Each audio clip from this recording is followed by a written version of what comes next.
Assalamualaikum warahmatullahi wabarakatuh. Kami dari kelompok 5 akan membahas mengenai cara menanggulangi pemanasan global. Sebelumnya kami akan memperkenalkan diri terlebih dahulu. Perkenalkan, nama saya Widya Vanessa Fitri, absen 36 dari kelas 11 IPA 5. Saya akan menjelaskan tentang cara menanggulangi pemanasan global menggunakan energi alternatif. Perkenalkan, nama saya Demisha, nomor absen 3 dari kelas 11 MIPA 5. Hari ini saya akan menjelaskan tentang penanggulangan tidak menebang pohon secara liar.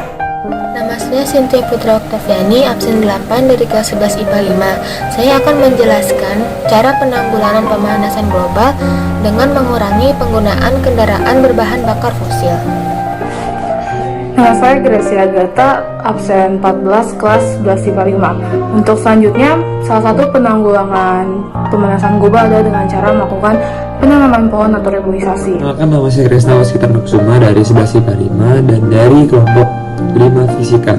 Dan kali ini saya akan menjelaskan pengertian pemanasan global. Saya Muhammad Ihsan Dwi Fulo dari kelas 11 IPA 5, absen 23, dan saya berasal dari kelompok 5 Fisika, ingin menjelaskan cara menanggulangi dengan tidak menggunakan gas CFC.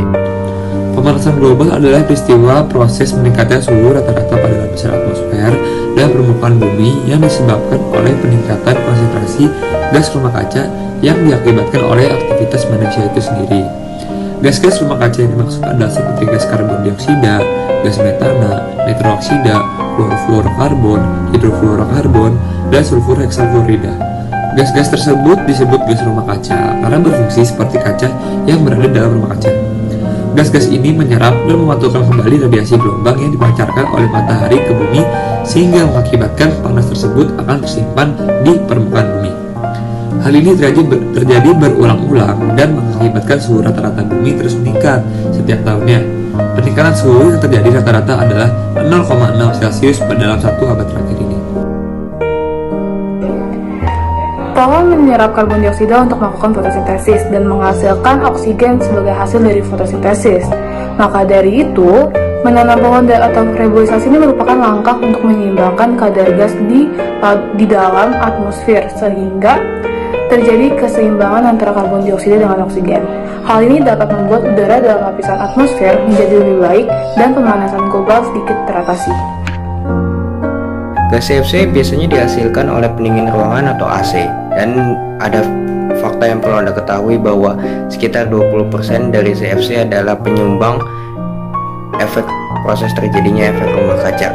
Oleh karena itu kita harus menanggulanginya dengan menyetop penggunaan CFC secara menyeluruh. Seperti dikatakan sebelumnya, pohon merupakan tumbuhan yang dapat menyerap gas CO2.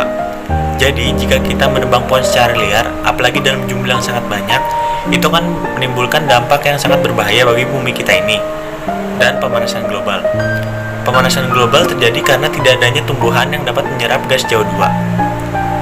Dengan cara ini pun, kita juga turut membantu dalam menjaga kelestarian hutan yang berdampak akibat kerusakan hutan. Kendaraan bahan bakar fosil seperti mobil ataupun motor merupakan penyumbang gas karbon dioksida terbesar di perkotaan, apalagi jika menggunakan kendaraan pribadi. Dengan banyaknya pemakaian kendaraan pribadi, maka akan menyebabkan borosnya penggunaan bahan bakar fosil yang menghasilkan emisi karbon dioksida. Tapi jika kita mengurangi penggunaan kendaraan pribadi, maka sedikitnya kita sudah mengurangi emisi karbon dioksida yang dikeluarkan oleh kendaraan tersebut. Yang terakhir adalah cara menanggulangi pemanasan global disebabkan karena adanya emisi karbon dioksida dari kendaraan yang berbahan bakar fosil, yaitu dengan cara menggunakan energi alternatif. Penggunaan energi alternatif bertujuan untuk mengurangi penggunaan energi dari fosil, misalnya seperti minyak bumi dan batu bara. Selain itu, penggunaan energi alternatif juga lebih ramah lingkungan, sehingga kita dapat meminimalisir hal-hal yang dapat menjadi penyebab pemanasan global. Misalnya seperti mengganti pemakaian pembangkit listrik yang berbahan bakar fosil menjadi energi yang dikeluarkan oleh sinar matahari, panas bumi, air, dan juga angin. Upaya pemanasan global dapat kita mulai dari diri kita sendiri maupun lingkungan sekitar kita. Walaupun tidak akan terlihat langsung dampak dari upaya apa yang kita lakukan, tapi jika kita melakukannya terus-menerus dan banyak orang yang melakukannya, mungkin beberapa tahun ke depan akan terlihat perubahannya, terlihat hasilnya gitu. Ya, jadi itu tadi adalah beberapa cara menanggulangi pemanasan global agar dapat memperlambat dampak yang ditimbulkan oleh pemanasan global. Semoga informasi ini bermanfaat. Terima kasih.